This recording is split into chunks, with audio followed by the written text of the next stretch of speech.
Hello students, आज के इस वीडियो में आपका स्वागत है। आज हम चर्चा करेंगे यूपी बोर्ड क्लास 10th के लिए प्रोज से चैप्टर 3 द गंगा के क्वेश्चंस आंसर्स के बारे में, जिसको लिखा है जवाहरलाल नेहरू ने।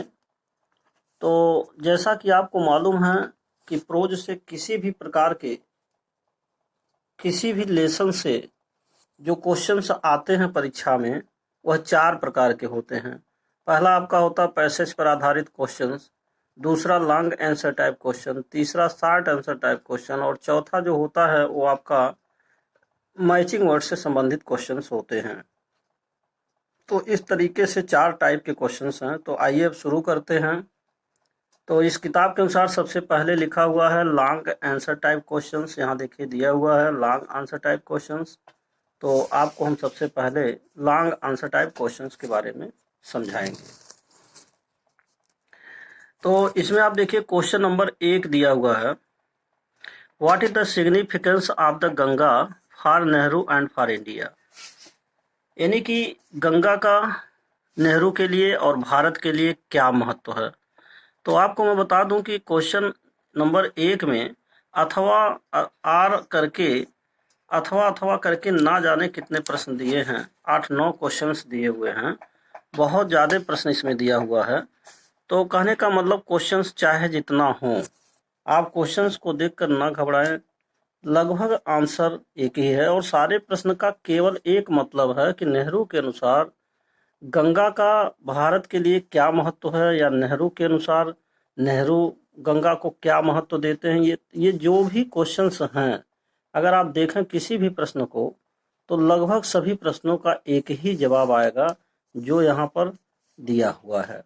तो इस तरीके से अगर देखा जाए तो इसमें 1 2 3 4 5 6 7 8 9 10 11 12 क्वेश्चंस बनाया हुआ है। तो सभी 12 क्वेश्चंस का लगभग जवाब एक है। हम इसलिए आपको यह बार बार दिखा रहे हैं ताकि आपके अंदर जो कन्फ्यूजन है कि तमाम प्रकार के प्रश्न आते हैं परीक्षा में, क्या करें और कैसे लिखें, तो वो तमाम तरह के क्वेश्चन करने का तरीका केवल अलग अलग है, जबकि सबका कॉन्सेप्ट एक ही है। अब जैसे इसमें देखिए दूसरा लिखा है कि what did the Ganga mean to Jawaharlal Nehru. Ganga Jawaharlal Nehru के लिए गंगा का क्या मतलब है। और यही पहले क्या कहा जा रहा है, what is the significance of Ganga for Nehru and for India. यानी कि गंगा का नेहरू के लिए और भारत के लिए क्या महत्व है।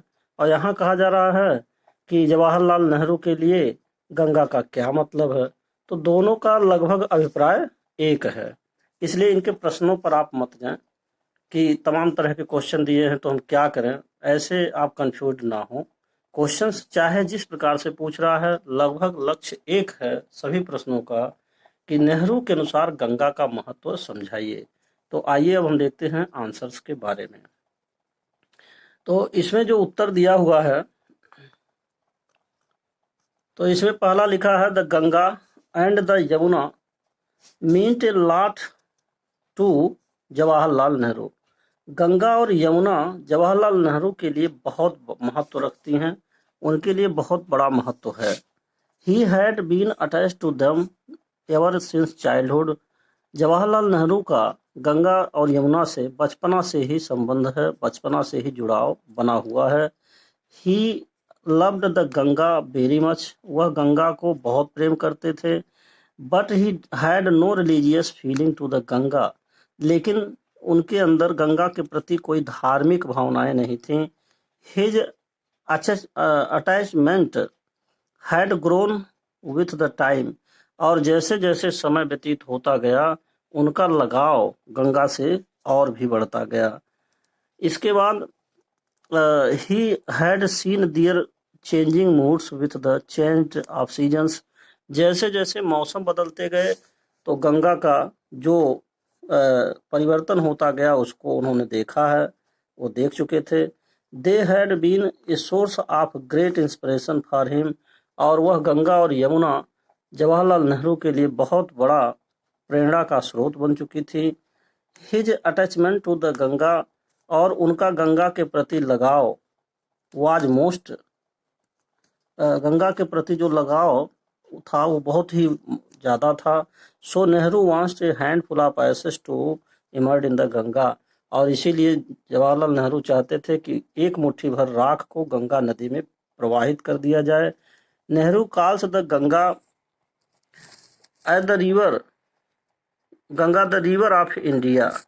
नेहरू जो है गंगा को भारत की भी नदी कहते हैं, और बिकाज माने क्योंकि it is loved by her people, क्योंकि यह यहाँ के लोगों से बहुत ही प्रेम की जाती है। It is a symbol of India's age long culture and civilisation, और यह भारत के अतीत काल के सभ्यता और संस्कृति का प्रतीक है। He is fund of proud of India's past, और जवाहरलाल नेहरू भारत के अतीत पर गर्व भी करते हैं। The Ganga reminds Nehru of snow peaked snow covered peaks, और जबकि गंगा को हिमालय पर्वत भी याद आ जाता है जो कि वह बर्फ से उसकी चोटियां ढकी हुई हैं।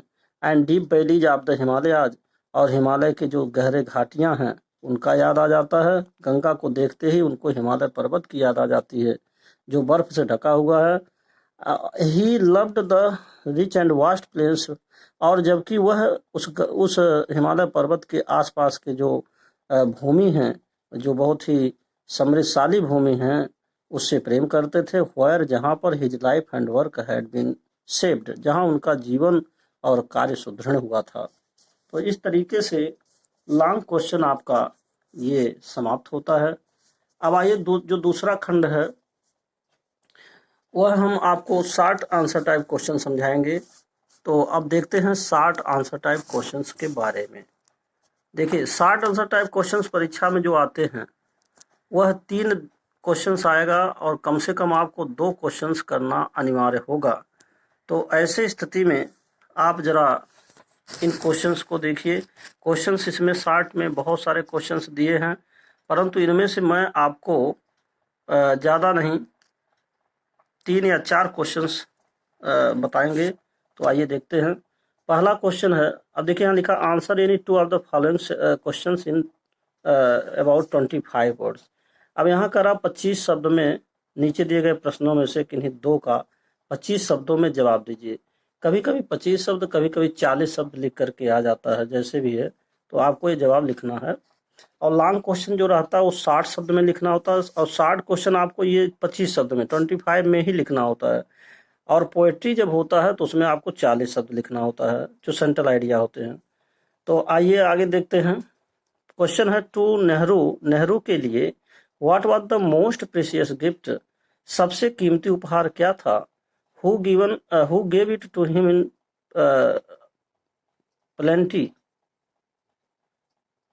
और किसने उनको सबसे ज्यादा यह उपहार दिया। बहुत ज्यादा, मतलब यह कह सकते हैं बहुतायत में सबसे ज्यादा मात्रा में यह उपहार किसने दिया। तो अब ये क्वेश्चन आपका 2008 में, 10 में, 11 में, 12 में, 14, 17 और 18 में पूछा गया था। तो Nehru got the most precious gift as the love and affection of his all countryman. तो नेहरू ने जो कीमती उपहार पाए थे वह था प्रेम और स्नेह, और वह किससे मिला था, किसने दिया था, उनके सभी देशवासियों ने उनको दिया था। अब आप देखिए क्वेश्चन नंबर 2 के बारे में। तो क्वेश्चन नंबर 2 है what does the Ganga symbolise, यानी गंगा किस चीज की प्रतीक है। तो the Ganga symbolises India's age long culture and civilisation, Ganga हमारे भारतीय संस्कृति की बहुत ही पुरानी संस्कृति और सभ्यता की प्रतीक है। क्वेश्चन नंबर 3 है why was Nehru attached to the Ganga. अब आर अथवा लिखा है क्वेश्चन नंबर 3 में ही। एक और क्वेश्चन है कि how was Nehru attach to the Ganga. कहने का मतलब जो है पहला है कि why was Nehru attach to the Ganga, Nehru Ganga से क्यों जुड़े थे और कैसे जुड़े थे। और इसके बाद why did Nehru feel so much attach to the Ganga and Yamuna, और किस तरीके से नेहरू ने महसूस किया कि गंगा और यमुना से उनका ज़्यादा लगाव है। तो कहने का मतलब 3 क्वेश्चन दिखने में लग रहा है कि अलग अलग हैं, जबकि भाव अगर आप देखिए तो इसका एसेंस एक ही है। ये 2007 में, 12 में, 13 में, 18 में पूछा गया, 11 में पूछा गया, 16 में पूछा गया, 17 में पूछा गया, 2005 और 10 में भी पूछा गया। तो इसका आंसर होगा Nehru had been watching the Ganga and the Yamuna since his childhood. Nehru जो है अपने बचपना से ही गंगा और यमुना को देखते रहे हैं, so he was greatly attached to these rivers, और इसीलिए इन नदियों से इनका ज़्यादा संबंध बना रहा। इसके बाद जो है क्वेश्चन नंबर 4 आता है, why was Nehru call the Ganga the river of India. Nehru Ganga को भारत की नदी क्यों कहते हैं। आर अथवा what is the significance of the Ganga for Nehru and for India, अथवा यही लॉन्ग क्वेश्चन जो अभी अभी आपने जवाब पढ़ा है उसी को शॉर्ट में भी बना दिया। देखिए एक बात यहाँ और भी समझना है, ये आवश्यक नहीं है कि जो लॉन्ग क्वेश्चन मैं आपको बता रहा हूँ तो लॉन्ग में ही आएगा, या जो शॉर्ट बता रहा हूँ शॉर्ट में ही आएगा। ऐसा नहीं है, कोई भी क्वेश्चन लॉन्ग अथवा शॉर्ट बन सकता है। बस बात यह है कि अगर लॉन्ग होगा तो उसको 60 शब्दों में जवाब देना है, और यदि शॉर्ट क्वेश्चन होंगे तो आपको उसको 25 वर्ड्स में जवाब देना है। तो क्वेश्चन ये दो क्वेश्चन इस तरीके से था कि नेहरू जो है भारत के गंगा को भारत की नदी क्यों कहते हैं, और दूसरी बात यह है कि नेहरू के लिए गंगा का क्या महत्व है। तो यहाँ आंसर दिया, Nehru calls the Ganga the river of India because, Nehru जो है गंगा को भारत की नदी कहते हैं क्योंकि it symbolise India is long cultural civilisation, क्योंकि गंगा भारतीय संस्कृति और सभ्यता के प्रतीक रही हैं।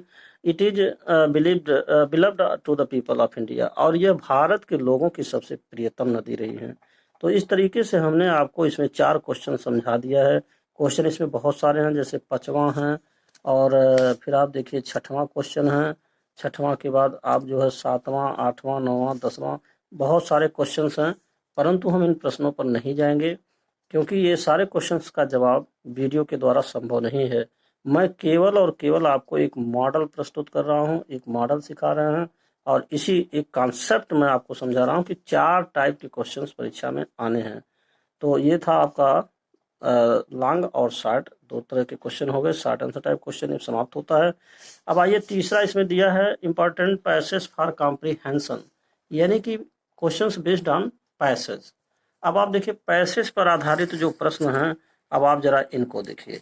तो ये जो परीक्षा में आते हैं ये क्वेश्चंस भी 4 नंबर के आते हैं। तो इनमें से आपको ध्यानपूर्वक इसे सबसे पहले दिए गए पैराग्राफ को पढ़ना चाहिए, इसके बाद इसका जवाब देना चाहिए। तो इसमें देखिए लिखा है कि read the following passage and answer the question given below. नीचे दिए गए पैसेज को पढ़िए और उस पर आधारित प्रश्नों का जवाब दीजिए। तो इसमें से देखिए आपका पहला लिखा है एंड दो आई हैव डिस्कार्डेड, ये पहला पॉइंट है। और आपको मैं दिखाऊं कि और भी तमाम पैराग्राफ इसमें से बनाया हुआ है। तो पहला के बाद आप देखिए इसमें नंबर 2, यहाँ आपका नंबर 2 लिखा है, दिया हुआ है smiling and dancing in the morning sunlight. और तीसरा जो आपका बनाया है the Ganga specially the river of India.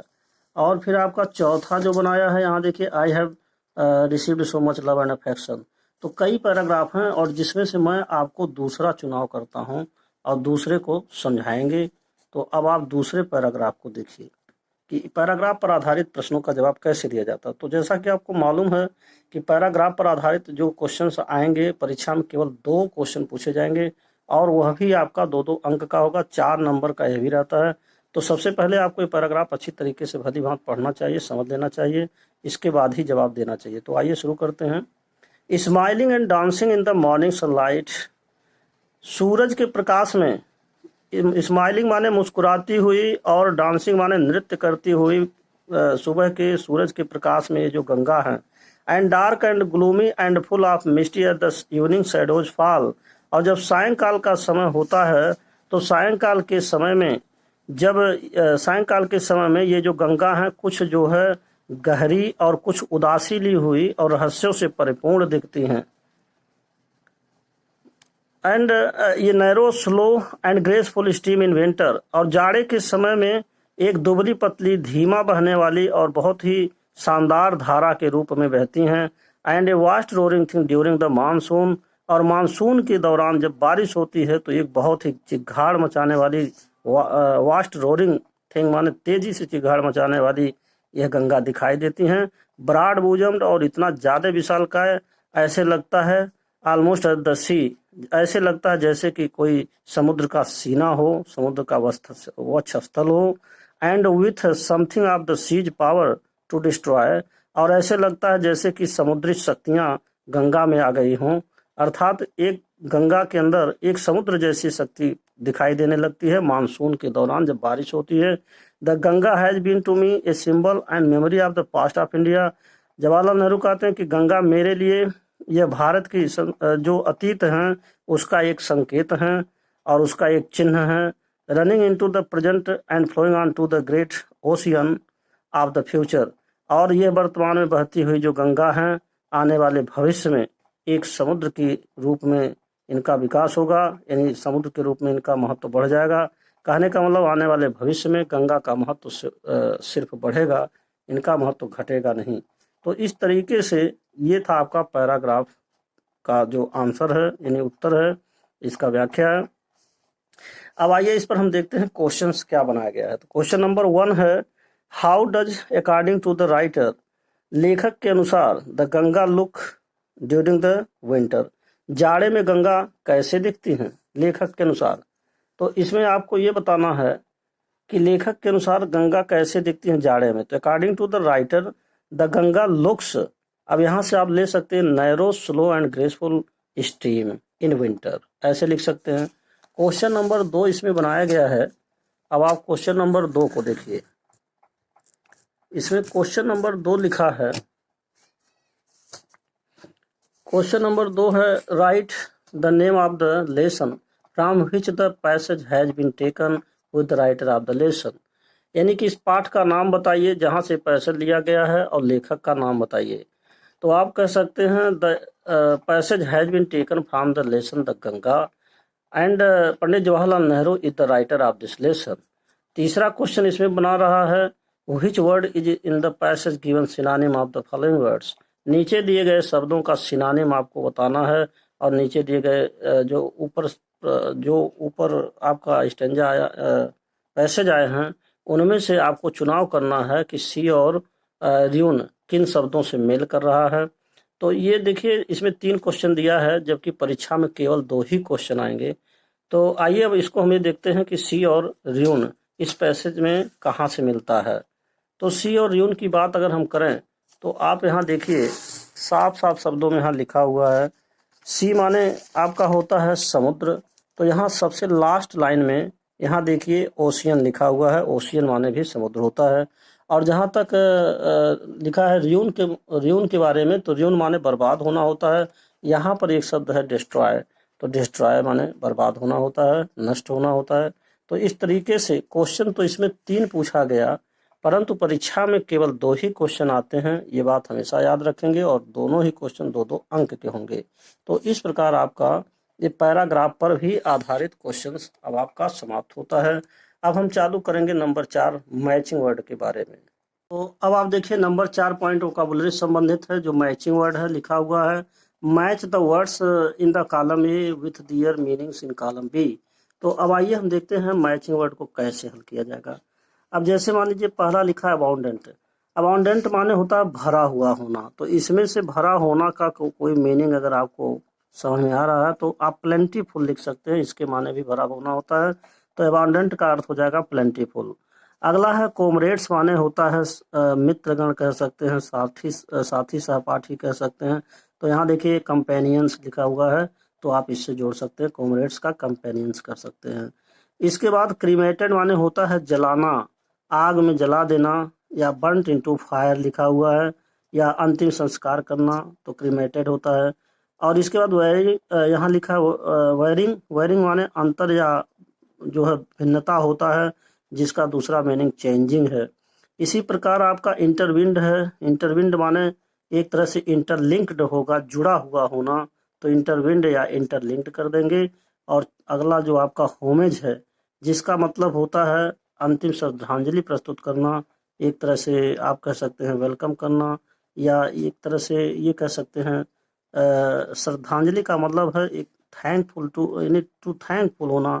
तो जिसको आप होमेज को ट्रिब्यूट यहाँ जो बचा हुआ है इससे मिलान कर सकते हैं, अंतिम समर्पण आप कह सकते हैं। तो इस तरीके से ये आपका मैचिंग वर्ड भी परीक्षा में 4 अंक के आते हैं। तो इस तरीके से कभी भी अगर आपको इस तरह के क्वेश्चन आते हैं मैचिंग वर्ड, तो मिलान करके आप कर सकते हैं और 4 नंबर का होगा। तो इस तरीके से अब आपका यह वीडियो यहीं पर समाप्त होता है। क्वेश्चन आंसर्स का जो कार्यक्रम है, प्रोग्राम है, अब समाप्त होता है। और अंत में मैं आपसे यही कहूँगा कि यदि आप मेरे चैनल पर पहली बार हैं तो कृपया मेरे चैनल को सब्सक्राइब करना ना भूलें।